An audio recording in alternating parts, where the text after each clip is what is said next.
Welcome back to city news.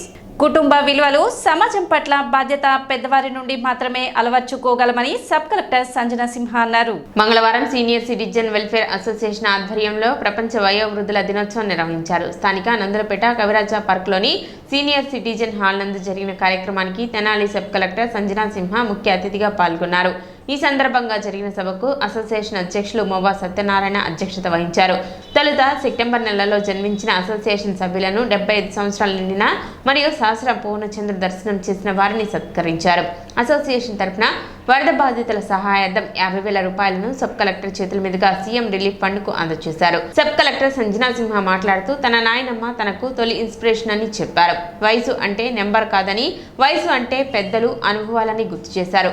పెద్దరికం అంటే వారు పొందిన అనుభవాలను జ్ఞానాన్ని తర్వాతి తరాలకు అందించడమేనన్నారు. పెద్దల నుండి నేటి తరం నేర్చుకోవాల్సిన పాఠాలు చాలా ఉన్నాయని చెప్పారు. నేడు సమాజంలో నా అనే భావన పెరిగిపోయిందని, కుటుంబ విలువలు సమాజం పట్ల బాధ్యత పెద్దవాళ్ల నుండి వస్తుందని చెప్పారు. పెద్దల నుండి అనేక విషయాలు నేర్చుకోవడంతో పాటు వారికి అవసరమైన సేవలు అందించవలసిన బాధ్యత నేటి తరంపై ఉందన్నారు. అసోసియేషన్ సభ్యులకు ప్రభుత్వం నుండి అందించవలసిన సేవలను అందించడంలో తన వంతు కృషి చేస్తానని సబ్ కలెక్టర్ సంజనా సింహ హామీ ఇచ్చారు. కార్యక్రమంలో తహసీల్దార్ గోపాలకృష్ణ, అసోసియేషన్ కార్యదర్శి ప్రసాదం పూర్ణచంద్రరావు మరియు అసోసియేషన్ సభ్యులు పాల్గొన్నారు. సీనియర్ సిటిజన్ మెయింటెనెన్స్ యాక్ట్ కింద మొన్నే కోర్టు పెట్టుకుని ఒక 2 కేసులను విన్నాను. పెద్దవాళ్ళు మన జీవితంలో ఉంటారు కాబట్టి నేను బాల్యం నుంచి పెద్దవాళ్ళతో గడిపినవి, నేను నేర్చుకున్నవి ఈరోజు చెప్పాలనుకున్నాను. మా నాయనమ్మ గారు గుబ్బల పద్మాదేవి. ఆవిడ 2005లో 65 ఇయర్స్కే కాలం చేశారు కిడ్నీ ఫెయిల్యూర్ వల్ల. ఆవిడే నాకు ఫస్ట్ ఇన్స్పిరేషన్. ఆవిడ ఒక్కతే మా నాన్నగారిని పెంచి మా నాన్నగారిని అడ్వకేట్ చేశారు. అక్కడితో ఆగకుండా మా నాన్నగారి పెళ్ళైన తర్వాత మా అమ్మ బ్యాంక్లో అప్పటికి ఒక క్లర్కే, నువ్వు రాయమ్మా పర్వాలేదు, ఉద్యోగంలో నువ్వు ఆఫీసర్ అవ్వు అని తనకి ప్రమోషన్కి హెల్ప్ చేసి, ప్రమోషన్ వచ్చిన తర్వాత ట్రాన్స్ఫర్ అవుతే ఎలా అంటే మా అమ్మతో సూరత్ గుజరాత్ వెళ్ళి 4 ఏళ్ళు మా అమ్మతో అక్కడ ఉండి, అప్పటికి నేను ఒక చిన్న పిల్లని, 2nd క్లాస్, మా చెల్లి అయితే ఇంకా 7 నెలల పిల్ల. మా ఇద్దరిని చూసుకుంటూ మా అమ్మ అని ఆఫీస్ పంపిస్తూ మా నాయనమ్మ మాతో అక్కడ ఉంది. సో ఫస్ట్ నాకు ఏం అనిపించిందంటే, ఒక ఆడపిల్లగా మా నాయనమ్మని చూస్తే ధైర్యం అనేది అందరికీ ఉండాలి, అందులో ఆడవాళ్ళకి ఎక్కువ ఉండాలి, లేకపోతే లైఫ్లో ఎదగలేము. అలా అని ఒక పెద్దరికంతో తను మా అమ్మకి ఇచ్చిన స్ఫూర్తిని, మా అమ్మకి ఇచ్చిన ధైర్యాన్ని చూస్తే చాలా ముచ్చటేసేది. మా నాయనమ్మ అంత పెద్ద చదువుకున్న ఆవిడ కాదు, అటు సిటీలో పెరిగిన ఆవిడ కాదు, కాకపోతే మొండి ధైర్యం, ముందరికి వెళ్ళాలి లైఫ్లో, ఏదో ఒకటి చెయ్యాలి, ఆడపిల్లలు ఆగకూడదు. అలా నాకేమనిపిస్తుందంటే, వయసు అంటే ఒక నంబర్ కాదు, వయసు అంటే మీ అనుభవాలు, వయసు అంటే పెద్దరికం. పెద్దరికం అంటే మీ అనుభవాల వల్ల మీరు ఏదైతే జ్ఞానాన్ని పొందారో దాన్ని మీ తరాలకి, తర్వాత వచ్చే తరాలకి విజ్ఞానంగా ఇవ్వడం. అదే నేను నేర్చుకున్నాను. వయసు పెద్దవాళ్ళు వస్తున్నారంటే వాళ్ళని లేచి మళ్ళీ కూర్చోబెడదాం, మనవాళ్ళు మన తండ్రితో సమానం అనే ఒక ధోరణి ఇప్పుడున్న తరంలో లేదు. అది ఒక విధంగా బాధాకరం కూడా. నేను ఎక్కడికి వెళ్ళినా నేను సూక్తిముక్త ఆవిడ చెబుతూనే ఉంటా వాళ్ళకి.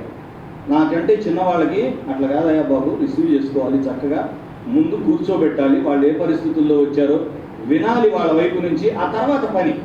అసలు వినడం అలవాటు చేసుకోవాలని నేను మా ఎంప్లాయీస్ అందరికీ ఎప్పుడూ చెబుతూనే ఉంటాను. వయసులో పెద్దవాళ్ళ మనసు ఎలా ఉంటుందో చూడండి.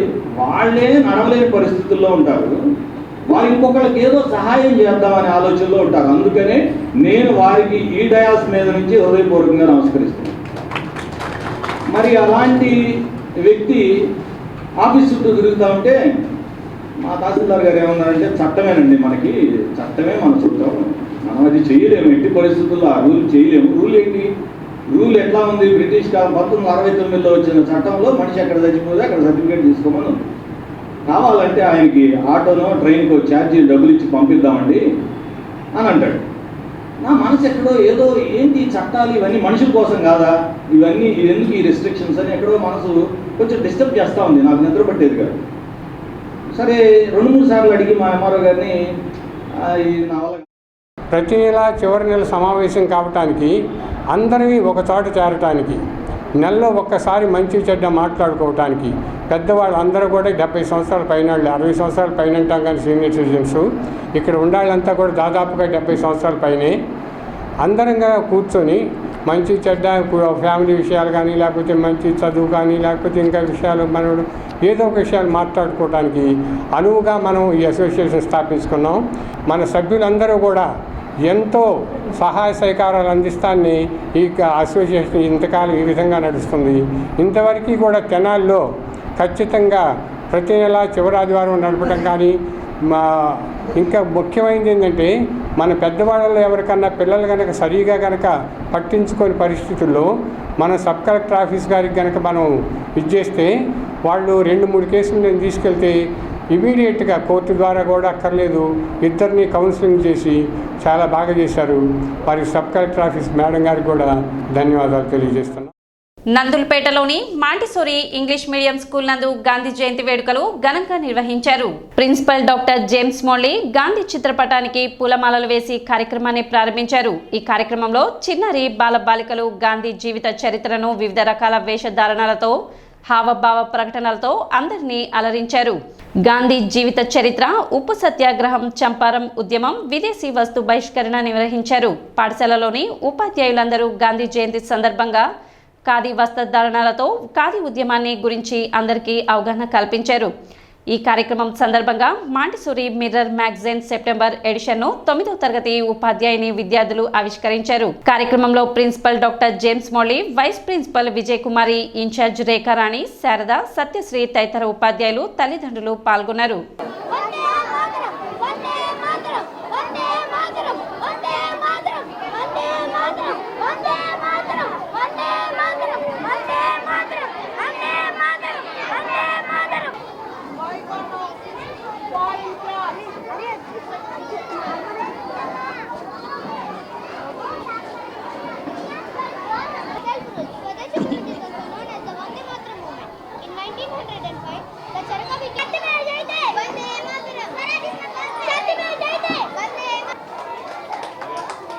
ఇప్పుడు తీసుకోవద్దు.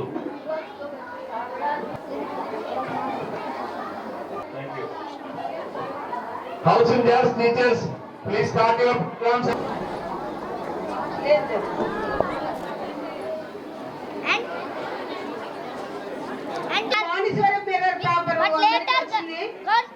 పిల్లలు చేసినవి school. We are from Blue House. Today we are going to show about Salt Satyagraha. Mohandas Karamchand Gandhi was born on 2nd October 1869 at Porbandar, Gujarat. He was one of the greatest leaders of our country. His father's name was Karamchand Gandhi. He held the position of Diwan. మన పిల్లలు ఈ చిన్నతనంలోని మహాత్మా గాంధీ యొక్క ideals నేర్చుకోవాలని, ఆ ఆదర్శంగా వాళ్ళ జీవితం ముందుకు తీసుకెళ్ళాలని ఒక స్కూల్ ప్రిన్సిపల్గా, టీచర్స్గా మా బాధ్యత కదా మేము భావిస్తున్నాం. సో పిల్లలు ఈ విషయాలన్నీ చూసి దానిలో పార్టిసిపేట్ చేసి ఆ గాంధీ యొక్క ఆదర్శాలు వాళ్ళ జీవితంలోకి వాళ్ళు they have to take it in to their life. ఇదే మన స్కూల్లో లాస్ట్ ఇయర్ మేము స్టార్ట్ చేసాం మాంటిసోరీ మిర్రర్ అని ఒక చిన్న పత్రిక. ప్రతి నెల ఈ పత్రిక విడుదల చేస్తున్నాం. దీనిలో ముఖ్యంగా స్కూల్ న్యూస్ ఉన్నాయి. పిల్లలు వాళ్ళ స్పందన రాస్తారు, వాళ్ళకి ఉన్న ఆశయాలు రాస్తారు. అలాగే పిల్లల్లో ఉన్న సృజనాత్మకతని వెలుగుతీయడానికి, వాళ్ళు ఉన్న రైటింగ్ ఎబిలిటీ, క్రియేటివ్ రైటింగ్ ఎబిలిటీని వెలుగుతీయడానికి ప్రోగ్రాం ఈ న్యూస్ లెటర్ విడుదల చేస్తున్నాం. రవాణా రంగంలోని ప్రధాన సమస్యల పరిష్కారానికి నూతన ప్రభుత్వం కృషి చేయాలని new Andhra motor tractors association general secretary TV Chalapathirao తెలిపారు.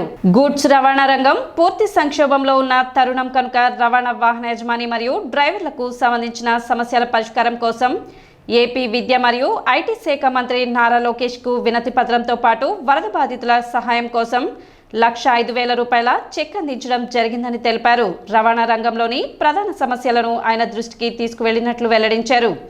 శిక్షణ సంస్థలు ఏర్పాటు చేసి నైపుణ్యం, అవగాహన కలిగిన డ్రైవర్, మెకానిక్ల వంటి మానవ వనరులను అభివృద్ధి చేయాలని గూడ్స్ రవాణా వాహనాలకు ఆంధ్ర తెలంగాణ మధ్య అనుమతి ఇవ్వకుండా జాప్యం జరుగుతున్న కౌంటర్ సిగ్నేచర్ పర్మిట్ విధానంకు వెంటనే అనుమతి ఇవ్వాలని, రవాణా వాహనదారుడికి గ్రీన్ ట్యాక్స్ తగ్గించి ఊరట కలిగించే ప్రయత్నం చేయాలని చలపతిరావు కోరారు.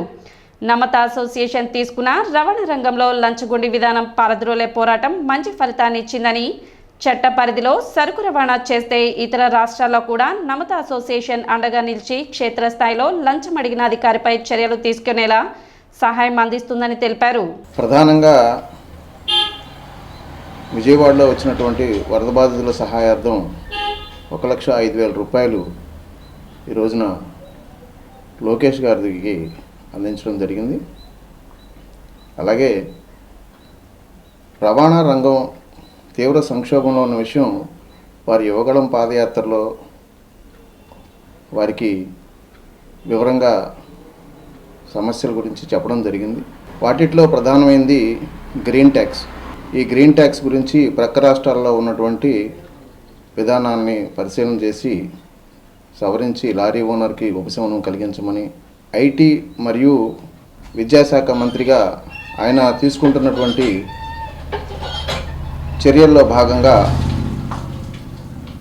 యాక్సిడెంటల్ నివారణ కోసం రవాణా రంగంలో ప్రధాన కీలక పాత్ర పోషిస్తున్నటువంటి మానవ వనరులైనటువంటి డ్రైవర్లు అలాగే మెకానిక్లు కొరత తీవ్రంగా ఇబ్బంది పెడతా ఉంది. కాబట్టి నేటి సామాజిక పరిస్థితులను బట్టి ఆధునిక టెక్నాలజీతో వచ్చేటువంటి వాహనాన్ని నడపాలన్నా, రిపేర్ చేయాలన్నా శిక్షణ కలిగినటువంటి, అనుభవం కలిగినటువంటి, అవగాహన కలిగినటువంటి డ్రైవర్ మరియు మెకానిక్ల అవసరం ఎంతైనా ఉంది. కాబట్టి దానికి సంబంధించి స్కిల్ డెవలప్మెంట్ ప్రోగ్రాం ద్వారా దాన్ని కూడా భాగస్వామ్యం చేసి ఈ విధంగా డ్రైవర్కి కావాల్సినటువంటి ఆధునిక టెక్నాలజీలో ట్రైనింగు మరియు రోడ్డు భద్రత గురించి అవగాహన కలిగిస్తూ శిక్షణా తరగతులు నిర్వహించాలని వారికి వినతిపత్రంలో ముఖ్యంగా చెప్పడం జరిగింది. మంగళవారం స్థానిక గంగానమ్మపేటలోని శ్రీ చైతన్య పాఠశాల నందు దసరా ఉత్సవాలను ఘనంగా నిర్వహించారు. విద్యార్థులు అమ్మవారి 10 అవతారాల వేషధారణతో కనువిందు చేశారు. ఈ పండుగ యొక్క ముఖ్య ఉద్దేశం చెడుపై మంచి గెలుస్తుందని, విజయానికి గుర్తుగా ఈ పండుగను చేసుకోవడం జరుగుతుందని ప్రిన్సిపల్ విద్యార్థులకు వివరించారు. ఈ పండుగ యొక్క ముఖ్య ఉద్దేశం నృత్య రూపంలో విద్యార్థులకు కన్నులకు కట్టినట్లుగా ప్రదర్శించారు. తొలుత అమ్మవారికి ధూప దీప నైవేద్యాలతో కార్యక్రమం ప్రారంభించి భరతనాట్యంతో అలాగే జానపద నాట్యాలతో కార్యక్రమం ప్రారంభించారు. రాముడు రావణునిపై గెలిచిన సందర్భమే కాక పాండవులు వనవాసం వెళుతూ జమ్మి చెట్టుపై తమ ఆయుధాలను తిరిగి తీసుకున్న రోజు, అలాగే జగన్మాత అయిన దుర్గాదేవి మహిషాసురుడనే రాక్షసునితో 9 రాత్రులు యుద్ధం చేసి అతనిని వధించి విజయాన్ని పొందిన సందర్భంగా 10 రోజులు ప్రజలంతా సంతోషంగా జరుపుకునే పండుగనే దసరా అంటారని ప్రిన్సిపల్ రాధ అన్నారు. ఏజీఎం అంజయ్య, రీజనల్ ఇన్ఛార్జ్ అప్పాజీలు పర్యవేక్షించగా కార్యక్రమంలో డీన్ మల్లికార్జునరావు, ప్రైమరీ ఇన్ఛార్జ్ హఫీజున్, ఉపాధ్యాయులు మరియు విద్యార్థుల తల్లిదండ్రులు పాల్గొన్నారు.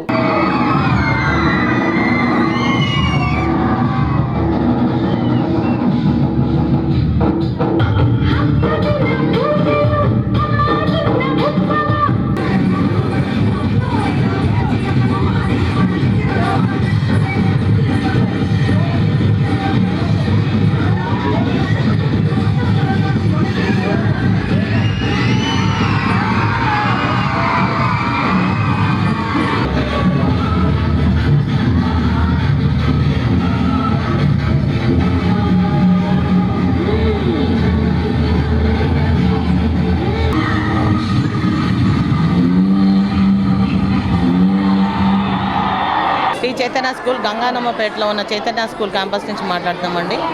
దసరా మహోత్సవం అంటే దసరా పండుగ ఎందుకు సెలబ్రేట్ చేసుకున్నామండి? Victory of good over evil. So రాక్షసుడు ప్రజల్ని బాగా ఇబ్బంది పెడుతుంటే తను శివుడి దగ్గర నుంచి వరం తీసుకుంటాడు. తనకి చావుకి తిరుగులేదు అన్న వరం తీసుకొని అందరిని ఇబ్బంది పెడుతూ ఉంటాడు. సో ఏ అమ్మవారు చెప్పినా కూడా తనకి చావు లేదు అంటే నేల మీద, నింగిలో, నేలలో, భూమి మీద, ఆకాశంలో ఏ దేవుడి చేతిలో కూడా చావు కూడా వరం తీసుకోవడం వల్ల తను అందరిని ఇబ్బంది పెడుతూ ఉంటాడు, చావు లేదు అన్న నమ్మకంతో. సో అమ్మవార్లు అందరూ కలిసి ఒక్కొక్కరు అందరూ ప్రయత్నం చేసినా అవ్వదు. సో అందరూ నవరాత్రులు అమ్మవార్లు కలిసి ఒక చివరిలో మహిషాసుర మర్దిని అనే అవతారం ఎత్తి అతన్ని చంపడం జరుగుతుంది. సో అది చంపడంతో అందరికీ వినాశనంపై అంతగా విజయం కలుగుతుందనేసి మనం దసరా సెలబ్రేట్ చేసుకుంటాం. సిటీ న్యూస్ ముగించే ముందు ముఖ్యాంశాలు మరోసారి.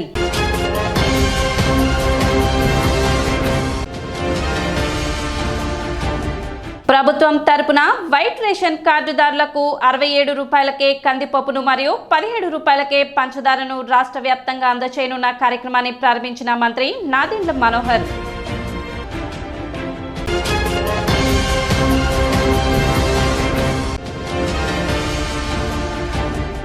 అక్టోబర్ 2 గాంధీ జయంతిని పురస్కరించుకొని పట్టణంలో జంతువధ నిషేధం మున్సిపల్ కమిషనర్ బండి శేషన్న వెల్లడి.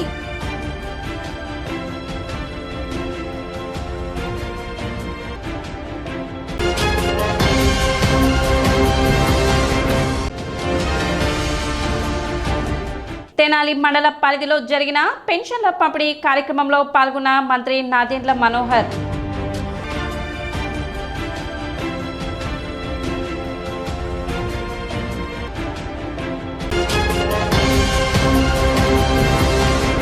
సిటీ న్యూస్ ఇంతటితో సమాప్తం. నమస్కారం.